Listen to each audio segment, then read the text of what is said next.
मुजफ्फरनगर में प्रदूषण को लेकर घमासान तेज होता नजर आ रहा है।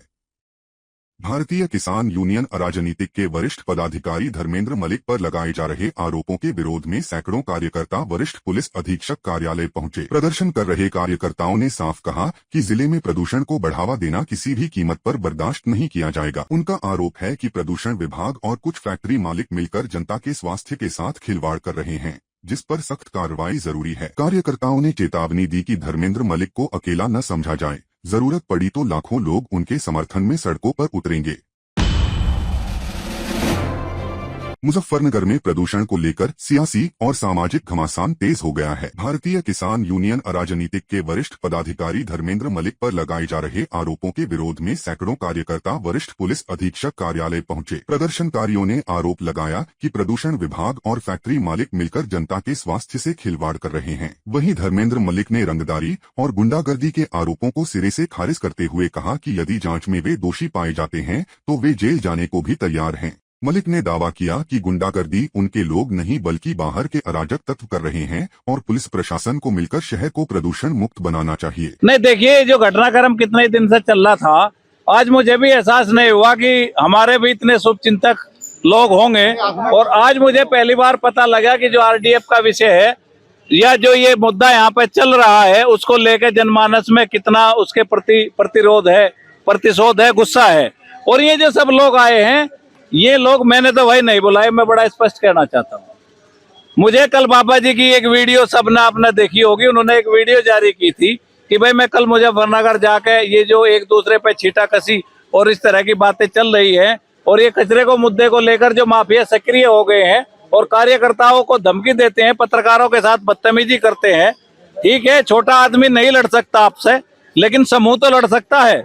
तो साथ ही इन विषय को लेकर जिस तरह से कल आरोप लगाए गए और वो जो आरोप लगाने वाले हैं वे उनके आपराधिक इतिहास हैं और आपराधिक इतिहास के लोग जो हैं कप्तान साहब को आकर ज्ञापन देते हैं, तो बड़ी शर्म की बात है। ट्रांसपोर्टर का चोला ओढ़ के उनसे ये तो पूछ लो कि उनके पास कितने ट्रक हैं, किस नाम से उनकी ट्रांसपोर्ट पंजीकृत है। तो इन सब विषय को लेकर ये सब लोग आज यहाँ पे आए हैं। हालांकि जब मैं शामली में था उस समय जब मुझे पता लगा, फिर वहां से मैंने लौट के आया और सब लोगों को कहा कि भाई एक शांति के दायरे में और एक दायरे के अंदर रहते हुए अपना काम करें, क्योंकि कानून, हमारा काम है किसी मुद्दे को जनमानस में पैदा करना। मुद्दा पैदा हो गया, जनमानस काम करे, हमारा ज्यादा उस पर कोई मतलब ऐसा नहीं है कि एक ही विषय पे हम काम करते हैं। समाज के तमाम काम है, अलग अलग विषयों पे काम करते हैं। लेकिन कुछ लोगों जो द्वारा जिस तरह से आक्रामकता के साथ ज्ञापन दे के ऑन रोड पे, वो वीडियो रिकॉर्डेड है किस तरह से वहां पे बदतमीजी की गई, तो ये इंटेलिजेंस का काम भी है कि यहाँ के प्रशासन को, पुलिस को रिपोर्ट देते और इस तरह के लोगों को चिन्हित करके कार्रवाई होती।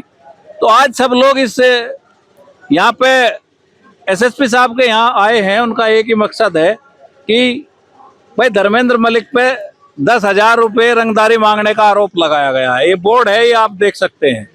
ठीक है, अगर मैं रंगदार हूं और मैंने पैसे मांगे तो उनको एप्लीकेशन दिए हुए 24 घंटे हो गए, अब तक जांच हो गई होगी।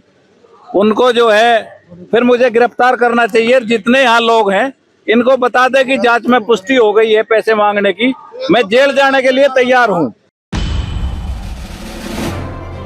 मुजफ्फरनगर के महावीर चौक स्थित समाजवादी पार्टी कार्यालय पर आयोजित मासिक बैठक में सांसद हरेंद्र मलिक ने जिला अध्यक्ष के साथ हुई घटना की कड़े शब्दों में निंदा की। उन्होंने साफ कहा कि लोकतांत्रिक व्यवस्था में हिंसा की कोई जगह नहीं है और किसी भी विवाद का समाधान बातचीत से निकाला जाना चाहिए। हरेंद्र मलिक ने कार्यकर्ताओं से संयम बरतते हुए एकजुट होकर पार्टी हित में काम करने की अपील की। उन्होंने कहा कि बूथ लेवल मीटिंग और SIR को लेकर पार्टी का प्रदर्शन सराहनीय रहा है और सभी पदाधिकारी प्रशंसा के पात्र हैं। बैठक के दौरान उन्होंने 2027 के चुनावों को ध्यान में रखते हुए संगठन को और अधिक मजबूत करने का आह्वान किया। ऐसा है, सबसे पहली तो बात है, हमारी मासिक बैठक है। ये हर महीने के पहले शनिवार को पार्टी संगठन की मासिक बैठक हुआ करती है और उसी बैठक को चल रहे। कल की घटना जो है, लोकतंत्र में, राजनीति में हिंसा का कोई स्थान नहीं है। हिंसा की हम निंदा करते हैं। हमें पूरी बात की जानकारी साथियों के द्वारा हुई, परंतु साथ साथ ये भी है कि हम बैठ कर के बात करेंगे क्या मामला है और क्या है, इसका समाधान करने का प्रयास किया जाएगा। पूरी पार्टी एकजुट है, कहीं कोई दिक्कत नहीं है, और बैठ करके दूसरे लोगों से भी बात करी जाएगी मामला क्या है। और अभी तक तो मुझे भी जानकारी नहीं, खुद अध्यक्ष जी उन लोगों को जानते भी नहीं जिन्होंने प्रयास किया, पर चलो वो भी सफल नहीं हुए। अब क्या स्थिति है, क्या हालात है, बात करेंगे। अध्यक्ष जी से बात नहीं हुई मेरी, मैं तो दिल्ली से ही आओ, अपनी मीटिंग छोड़ कर आया, तो दिल्ली से आए तो बात करी। मुजफ्फरनगर से पुलिस भर्ती को लेकर छात्रों का आक्रोश सामने आया है। भर्ती प्रक्रिया में आयु सीमा में 3 साल की छूट की मांग को लेकर भोपा क्षेत्र में छात्र छात्राओं ने जोरदार प्रदर्शन किया। उड़ान भरो फाउंडेशन के संस्थापक अक्षित चौधरी के नेतृत्व में बड़ी संख्या में छात्र जुलूस निकालते हुए भोपा थाने पहुंचे और मुख्यमंत्री योगी आदित्यनाथ के नाम संबोधित ज्ञापन सीओ भोपा देवव्रत वाजपेयी को सौंपा। छात्रों का कहना है कि मुख्यमंत्री द्वारा पूर्व में 3 साल की अतिरिक्त आयु छूट देने का आश्वासन दिया गया था, लेकिन पुलिस भर्ती बोर्ड के विज्ञापन में इसका कोई उल्लेख नहीं है। छात्रों ने मांग की कि प्रभावित अभ्यर्थियों को न्याय दिलाने के लिए आयु सीमा में छूट दी जाए। मौके पर प्रभारी निरीक्षक जशवीर सिंह और अपराध निरीक्षक नरेंद्र कुमार भी मौजूद रहे। आज का ज्ञापन देने का जो रीजन रहा है वो ये रहा है कि अभी हाल ही में 30 दिसंबर को एक वैकेंसी निकाली है, जो वैकेंसी पीएससी के पदों पे निकाली गई, इसमें 15,000 पीएससी के पद है। और ये पीएससी की वैकेंसी लास्ट 2018 में निकाली गई थी। 18 से 25 तक लगभग इसमें 7 वर्ष बाद ये वैकेंसी आई है। इसमें 3 वर्ष की आयु सीमा का छूट का वादा करा गया था, जो कोविड की वजह से ये वैकेंसी लेट हुई है। इसमें माननीय मुख्यमंत्री योगी आदित्यनाथ जी ने ये वादा करा था कि आने वाली वैकेंसी जो भी होगी उसमें 3 साल की छूट मिलेगी, लेकिन जो इन्होंने विज्ञापन जारी करा है भर्ती बोर्ड ने, उसमें 3 साल की छूट का कोई प्रावधान नहीं दिया गया। हमारे सब छात्रों की, पूरे प्रदेशवासियों की, पूरे सोशल मीडिया के माध्यम से भी हमारी मांग है, या जो आज ज्ञापन दिया गया वो ये दिया गया कि योगी जी आप अपना वादा याद कर ले, जो आपने छात्रों से ये वादा किया था कि 3 साल की छूट मिलेगी। उसके लिए आज हमने सीओ साहब को ज्ञापन दिया और उस ज्ञापन में एक मुख्यमंत्री के नाम चिट्ठी लिखी गई, मांग पत्र जिसको हम कह सकते हैं कि आप हमारी 3 साल की आयु सीमा में जरूर छूट प्रदान कराएंगे।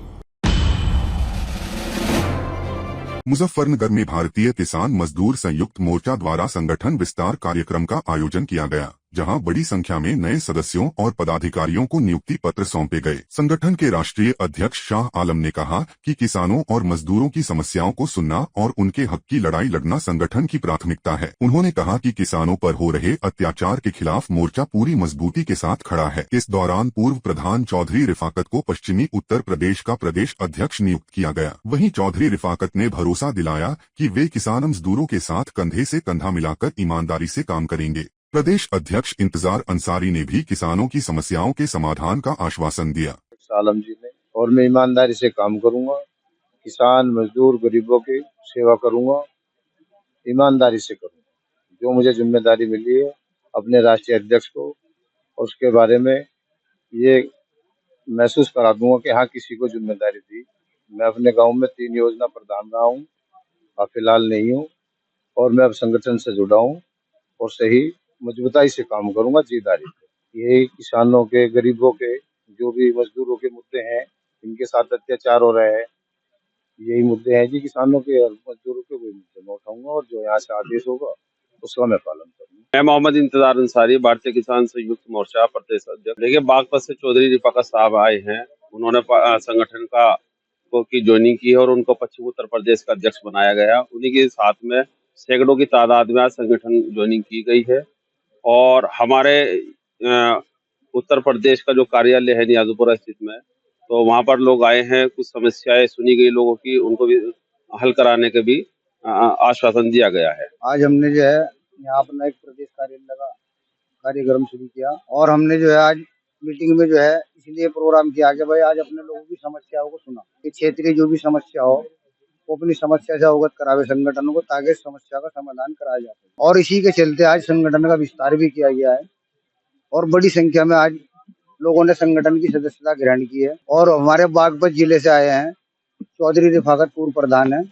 आज हमने उनको पश्चिम का उत्तर प्रदेश अध्यक्ष बनाया है और हम आशा करते हैं कि वो पूरी ईमानदारी के साथ संगठन को मजबूत करेंगे और कमजोर आदमी की लड़ाई को लड़ने का काम करेंगे। आज की मीटिंग का यही उद्देश्य था। जय जवान जय किसान। आज लगभग 100 से 150 लोगों ने आज सदस्यता ग्रहण की। मुजफ्फरनगर से बड़ी खबर सामने आई है, जहां भारतीय अति पिछड़ा वर्ग संघर्ष मोर्चा के राष्ट्रीय अध्यक्ष मोहन प्रजापति को जान से मारने की धमकी दिए जाने के बाद सियासी और सामाजिक माहौल गर्मा गया है। धमकी के बाद टाउन हॉल स्थित संगठन कार्यालय पर आपात बैठक बुलाई गई, जिसमें दबंगों के खिलाफ संघर्ष को और तेज करने का निर्णय लिया गया। मोहन प्रजापति ने कहा कि खेड़ी दूधाधारी गांव में एक गरीब मजदूर के मकान पर बुलडोजर चलाए जाने के विरोध में आवाज उठाने पर उन्हें धमकी दी गई है, लेकिन वे किसी भी दबाव या धमकी से डरने वाले नहीं हैं। उन्होंने साफ कहा कि अब संगठन सिर्फ धरना प्रदर्शन तक सीमित नहीं रहेगा, बल्कि जहां समाज का शोषण होगा वहां मौके पर जाकर मुकाबला किया जाएगा। बैठक में मौजूद नेताओं ने दोषियों के खिलाफ सख्त कार्रवाई की मांग करते हुए चेतावनी दी कि अगर पीड़ित परिवार को न्याय नहीं मिला तो आंदोलन और उग्र होगा। अध्यक्ष जी, क्या मामला है, किस लिए मीटिंग बुलाई गई है? आज भारतीय अति पिछड़ा वर्ग संघर्ष मोर्चे द्वारा एक मीटिंग कार्यालय पर बुलाई गई थी। भारतीय अति पिछड़ा वर्ग संघर्ष मोर्चा के टाउन हॉल स्थित कार्यालय पर एक मामला था बगरा ब्लॉक के खेड़ी दूधाधारी गांव का, जिसका प्रधान है लेखपाल है और तितावी का थानेदार है। तीनों एक ही जाति के जाट समाज के लोग हैं। और मैं ये भी नहीं कहता कि भाई जाट समाज सारा गलत है, लेकिन इन तीनों ने मिलकर एक गरीब प्रजापति समाज के गरीब व्यक्ति के मकान पे बुलडोजर चलाने का काम किया, जबकि उस जमीन पर 30 से 35 मकान पहले ही बने हुए हैं, लेकिन प्रधान को सिर्फ इस गरीब व्यक्ति से खुंदक है। इन लोगों को उस मकान को उठा दिया उन्होंने। हमने विरोध में इसके जिलाधिकारी महोदय से मिले, वहां हमने भूख हड़ताल की, अपना आवाज उठाई।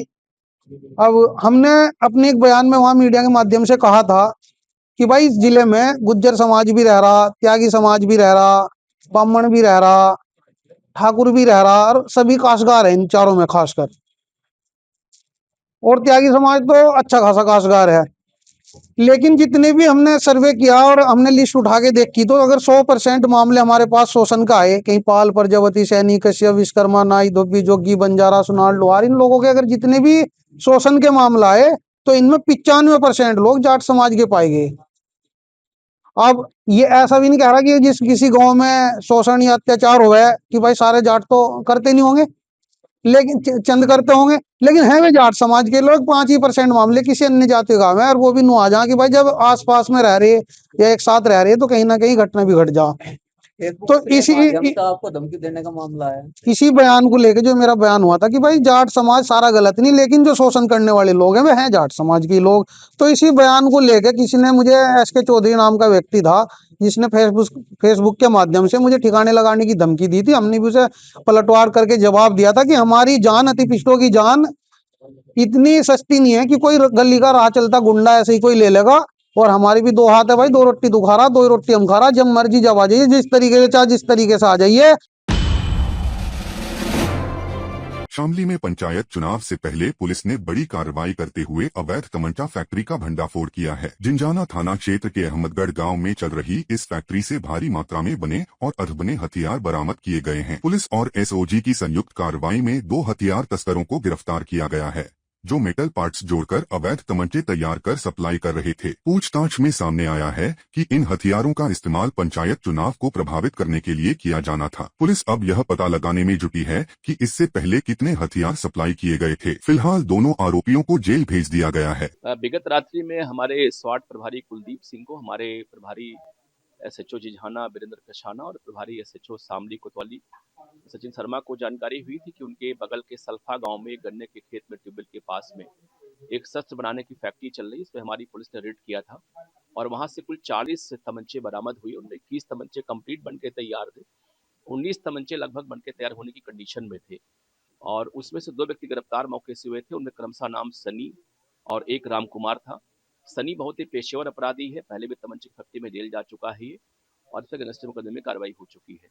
राम कुमार भी लूट वगैरह में जेल गया, ये भी इसके साथ तमंचे बनाने का काम कर रहा था और ये सभी लोग तमंचे बना के स्थानीय स्तर पर ही कुछ आसपास के जनपद में 4,000 रुपए के आसपास 3,000 में जो भी जैसे कस्टमर को बेचते रहते थे ये लोग। एक हमारी टीम की बड़ी उपलब्धि है और मैंने चूंकि एक बड़ा काम इन लोगों ने किया है, मैंने अपनी ओर से इस टीम को पुरस्कृत करने की घोषणा मैंने की। एक्चुअल में चूंकि पंचायत चुनाव आपको मालूम है इस समय आ रहा है और तैयारियां हमारे गांव में ग्राम प्रधान वगैरह भी सब लोग कर रहे हैं जो सहज प्रत्याशी हैं, और ये सभी लोग भी ये हैं जो गन्ने के खेत वगैरह में काम कर रहे थे, ट्यूबवेल पे बना रहे सभी लोग। तो ये सभी लोग कुछ तो बना के उस समय रखते बेचने के लिए, और कुछ चूंकि आपको मालूम है लोकली यहाँ पे खपत होती रहती है, तो वेस्ट यूपी में अपना ये लोग बेचने का काम करते रहते हैं। ये मूलतः बनाने वाले ही, इनके जो बेचने वाले और भी लोग हैं उनकी हम लोग पता करा रहे हैं कहाँ के लोग हैं वो, क्योंकि ये मूलतः ये मैन्युफैक्चरर हैं। जो बीच के ट्रेडर्स या जो बिचौलिए हैं उनके बारे में जानकारी हम लोग को हुई है। हमारी स्वाट टीम इसमें लगी हुई है, बहुत जल्दी उनको ट्रेस करेंगे हम लोग, उनको भी हम लोग जेल भिजवाएंगे। भारतीय जनता पार्टी संगठन के नाते पहचान रखती है। संगठन का कैडर और उसमें आपस में संवाद, इसकी नियमितता रहती है। हर स्तर की चर्चा के माध्यम से आगे के कार्यक्रमों को मूर्त रूप देने के लिए आगे बढ़ाना, उसी नाते आज विस्तृत कार्य योजना के नाते से कार्यशाला रखी है, जिसमें भारतीय जनता पार्टी के राष्ट्रीय संगठन मंत्री सामान्य BL संतोष जी का मार्गदर्शन मिलेगा। प्रदेश भर के संगठन के हर स्तर के कार्यकर्ता आपस में बैठ करके आने वाले समय की कार्य योजना और संगठन के विस्तार पर विस्तृत रूप से चर्चा करें। SIR देश की जरूरत है और इस चुनाव में ये SIR कोई पहली बार नहीं हो रहा। 1952 में SIR शुरू हुआ था और अब तक जो SIR हुआ है उसमें केवल दूसरी बार ऐसा, एक बार अटल बिहारी वाजपेयी के समय हुआ था, दूसरी बार नरेंद्र मोदी के समय। लगभग 9 बार SIR हुआ है और 9 में से 7 बार कांग्रेस के प्रधानमंत्री थे। मेरे समझ में नहीं आ रहा कि कांग्रेस पार्टी SIR को मुद्दा बनाकर क्या वो चाहते हैं कि देश में घुसपैठियों को मताधिकार मिले और देश की नागरिकता मिले। चुनाव आयोग ने केवल मतदाता सूची के शुद्धिकरण का अभियान चलाया है और शुद्धिकरण के नाते से भारत के हर नागरिक को जिसका अधिकार है, जो सूची में आता है, उन सबको मताधिकार मिले और भारत के जो व्यक्ति हैं उनकी पहचान हो, मतदाता सूची से बाहर निकलें और इसके माध्यम से धीरे धीरे देश से भी उनको बाहर निकालने का भारतीय जनता पार्टी का। हालांकि देखिए, ये कोई विवाद और कोई ऐसी बात नहीं है। लड़कियां तो बिहार में भी मिलती है, उत्तर प्रदेश में मिलती है, जहाँ के हैं वहाँ भी मिलते हैं, तो परस्पर अपना संबंध बनाने का मामला है, कहाँ किन से पटता है। अब ज़्यादा कम की बात है वो तो पॉपुलेशन में देखा जाएगा कि कहाँ लड़कियाँ ज़्यादा हैं, कहाँ मर्द ज़्यादा हैं। उस हिसाब से बिहार में तो मर्दों की अपेक्षा लड़कियों की संख्या ज़्यादा नहीं है, बराबर है, कम है। तो वैसी परिस्थिति में ये कहना कि बिहार में ही मिलता है, अगर उनके दिमाग में कोई दूसरी बात है तो इसको तो भर्त्सना की जानी चाहिए। लेकिन ऐसे सामान्यतः तो हर राज्य में हर जगह के लोग एक दूसरे से शादी वादी करते हैं। यहाँ तो नेपाल तक शादियाँ होती है, नेपाल की लड़कियाँ बिहार में हैं। उन्होंने कीमत लगाया है 20-25 हज़ार में मिल जाती है। नहीं, ये गलत है। कीमत के कौन सवाल है? ये अगर कहे हैं, हमको पता नहीं, आप लोग बोल रहे हैं कीमत अगर लगाने की बात बोलते हैं तो ये बहुत निंदनीय बात है। कीमत बच्ची की शादी में कहीं कोई कीमत से होती है शादी। शादी आपस में पारस्परिक सौहार्द से होता है और खुशी से कुछ लेन देन होता है, परंपरा बनी हुई है। लेकिन उसको खरीदने की बात अगर ऐसा कर रहे हैं तो बहुत विवादास्पद है। इसके लिए वहाँ के मंत्री हैं, उन पर कार्रवाई करवाना चाहिए और नहीं तो क्षमा मांगने की बात करनी चाहिए। ये हमको सूचना नहीं है। दूषित पानी तो अगर है वहाँ पर तो सरकार को देखना चाहिए कि भाई कैसे क्या हुआ है। और वातावरण तो जो खराब हो रहा है उस पर सचेत सबको रहना चाहिए। और इंदौर में मरे हैं, खास करके दूषित पानी से लोग मरे हैं, ऐसा हमको जानकारी नहीं है। लेकिन आपकी जानकारी के अनुसार जब है तो उस पर प्रिकॉशन लेना चाहिए, सरकार को देखना चाहिए कि ताकि आगे कोई ऐसा कार्रवाई नहीं हो। भारतीय जनता पार्टी की सोच दिखाई दे रही है। इसमें स्पष्ट दिखाई दे रहा है कि भारतीय जनता पार्टी का महिलाओं के प्रति कैसा रवैया है। भारतीय जनता पार्टी महिलाओं को उपभोग की एक वस्तु समझती है। भारतीय जनता पार्टी महिलाओं की खरीद फरोख्त की बात करती है।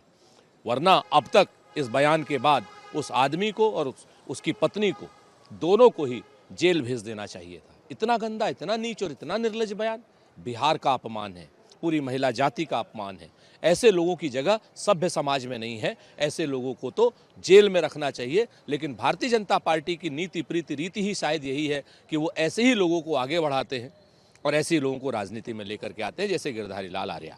हम हिंसा का कतई समर्थन नहीं करते हैं। सड़कों पे आना चाहिए, अपना बात को शांतिपूर्ण तरीके से रखना चाहिए, अपना विरोध शांतिपूर्ण तरीके से रखना चाहिए, अपने विरोध में अपनी मांगें मनवानी चाहिए। सत्ता शासन और सत्ता चेंज हो तो वो भी करनी चाहिए, लेकिन सब कुछ संविधान के दायरे के अंदर रह करके होना चाहिए। हम संविधान को तोड़ने का और हिंसा का कतई समर्थन नहीं करते, लेकिन हाँ, युवा जाग रहा है, जेन जी जाग रहा है, अपने हक मांग रहा है, और अपने हक युवा जो है जेन जी लड़के लेगा।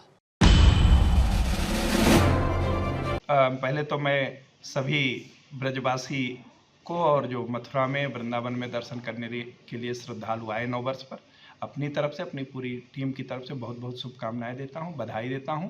प्रभु श्री कृष्ण जी उनके जीवन के सभी कष्ट हरे और उनके जीवन में खुशियां आए।